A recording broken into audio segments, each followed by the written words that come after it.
Practicing loving ourselves every day is a journey in itself, and I must say, a beautiful one. We can't continue to demand better for ourselves from others if we're not giving ourselves better. If we want to lead a satisfying life, practicing radical self-love is a must.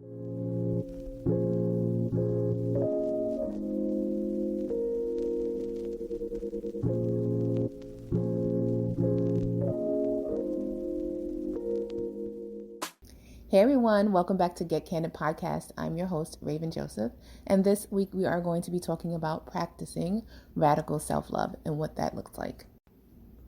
I remember when I lost my mind.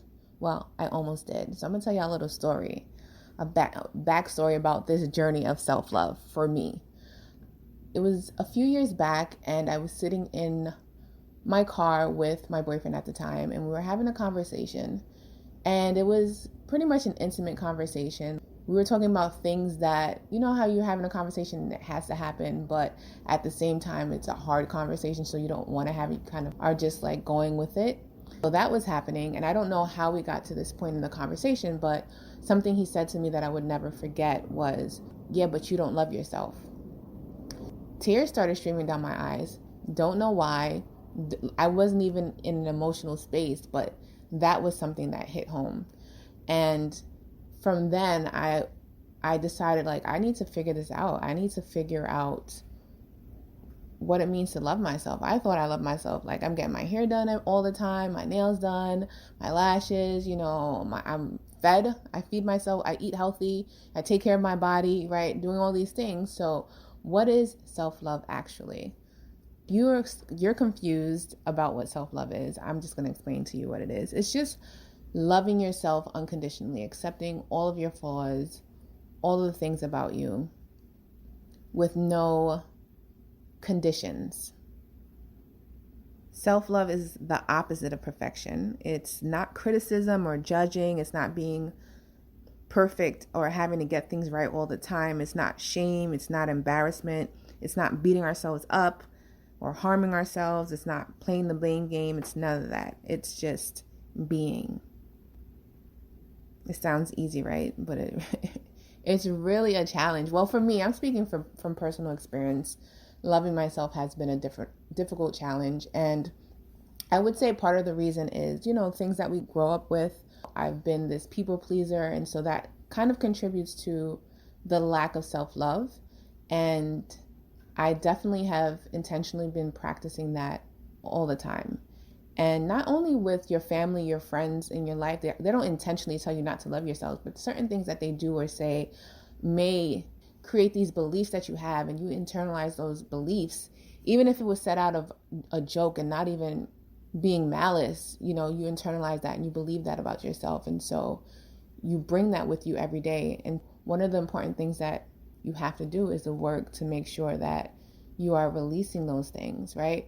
When we look on social media all the time, and this is why I push that social media break. If y'all want to sign up for the social media break challenge, just hit me up in the email and I will get it over to you.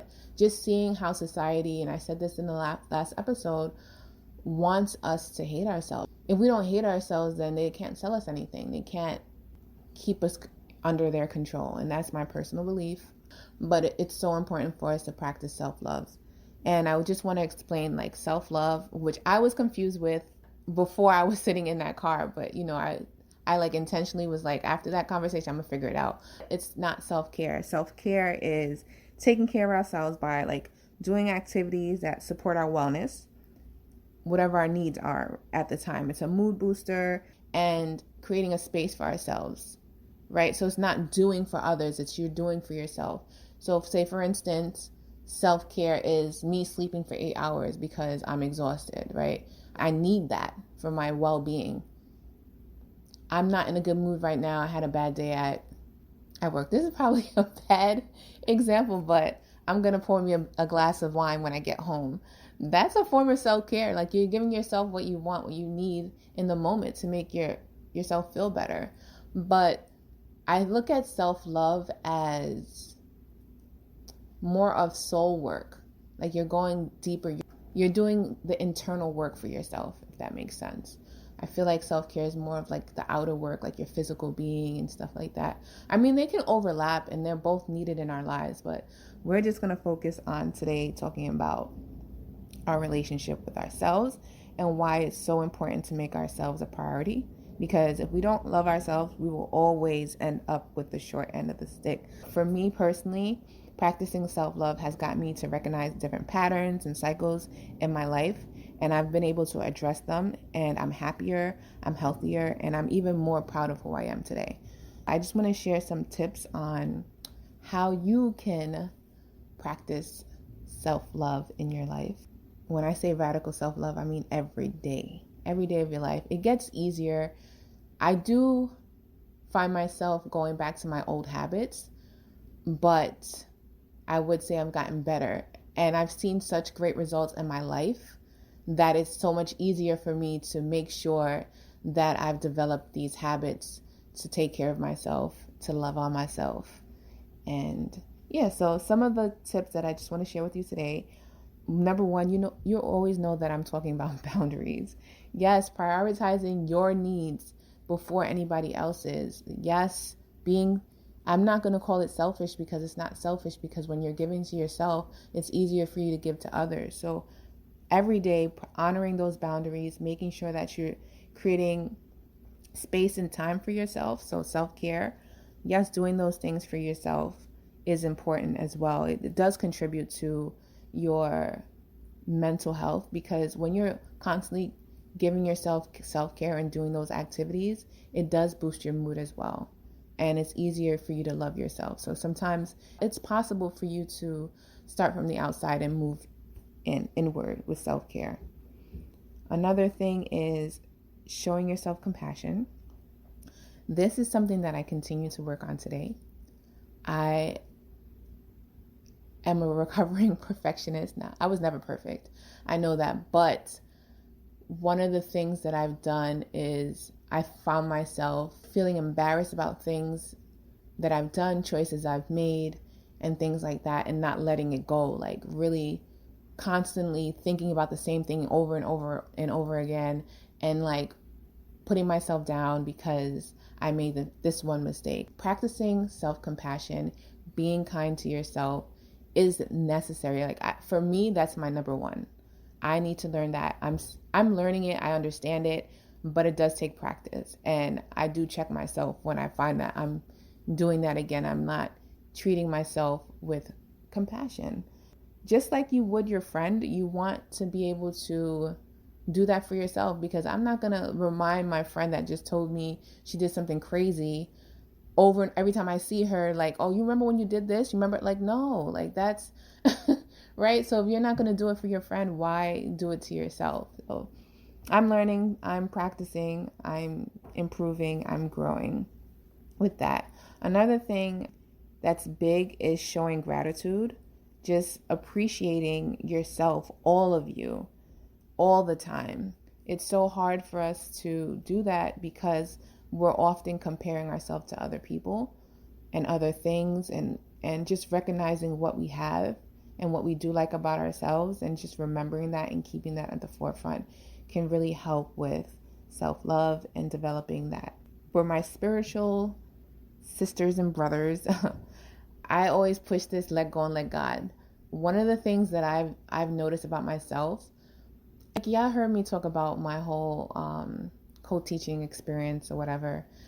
I'm a control fanatic sometimes. Like I have to be in control of everything because I feel like I can't rely on other people. But letting go sometimes, just like putting it to prayer and just letting God do his work. That, I just used this example this week. I was really irritated about something. I couldn't communicate it in a timely manner. It was boiling in my blood. And I was like, you know what? I'm not going to go to sleep and wake up another morning and still have this on my mind. So I'm just going to pray about it. So I went to my little space, said a prayer, talked to God about it, said how I was feeling, let it out. And then within a day or two, everything was resolved, So I just feel like sometimes we just need to do that. We need to let God be in control. We are not in control. And it's okay. It's okay not to be in control. Another thing that's important, It's trusting yourself, not doubting who you are, not doubting your decisions that you make, doing it with confidence, not having to pick up the phone and call someone and ask them their opinion on whether or not you should do or participate. You are you. You know what's best for you. You do not have to seek outside validation from anybody to determine what you want for your life. Stop allowing society to make you feel like they have to be the yes. Stop searching social media for answers all the time. The answers are where you are. So disregard the rules, the norms, and go within, go into reflection and do what feels right for you. You know what you want for yourself. Don't lie to yourself.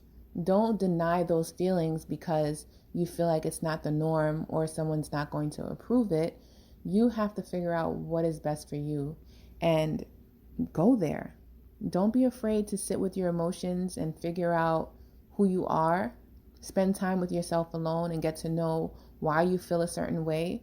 That's really important. I feel like the main thing about this journey has been getting to know me, what makes me tick, what makes me happy, and understanding that why. So even when I'm in reflection mode, I'm asking myself, why do I feel this way? Why do I feel X, Y, and Z? And I'm learning even to speak up when something makes me uncomfortable without having to explain, or set that boundary without having to explain, because I know me. And so it's really important that I protect myself, right? No one knows you better than you. So you have to be your own advocate. I'm telling you now, if you just follow those tips that I shared with you today, honoring your boundaries, showing yourself compassion by prioritizing your needs, trusting yourself, showing gratitude, disregarding society's projections, letting go and letting God, prioritizing self-care, making space and time for yourself, and reflecting, going in and doing that inner work. If you do those things, if you're not already and you start to do those things, I guarantee that you will feel better about life. And there is research that shows that it does help. When you love yourself better, you're able to manage stress, get through tough times, embrace failures, be better in relationships, whether it's a romantic relationship or at work or in your neighborhood, your family. It's a healthier relationship. It helps you to build courage so that you can accomplish those goals that you've been dreaming about. You're just happier. You're healthier mentally, emotionally, physically. You're making better decisions. All of these things because you've learned to show yourself love, and you practice this every day. I work with my clients to create a toolbox on different strategies and resources and tools that help them to develop a healthier relationship with themselves. And I think that's important for us to understand that my self-care, my self-love toolbox does not look the same as yours. That's something I feel like needs to be personalized. But you can start to think about what you do that you already show yourself love every day, and what areas, really reflect on what areas of your life that you can show yourself more love in, and start there. It takes so much guts for you to show up for yourself. It's really not easy. It's one of the most challenging things because we're not really taught those things in certain communities. This is why it's so important for you to practice radical self-love. Love yourself, love on yourself all day, every day. And remember, how you show up for yourself is how others will show up for you. Follow us on social media, Get Candid Pod on Instagram and Twitter. Subscribe to our newsletter at www.candidsoulco.com. If you're interested in becoming a client and working with me on your self-love journey, make sure you can email us and we'll send you a link for more information, or you can sign right up on the website. Again, that's www.candidsoulco. Thank you all for listening. Make sure you tune in next week where I'm going to talk about gratitude. I know it's but it's something a little bit different that I want to share with you all. So thank you so much for listening. Take care.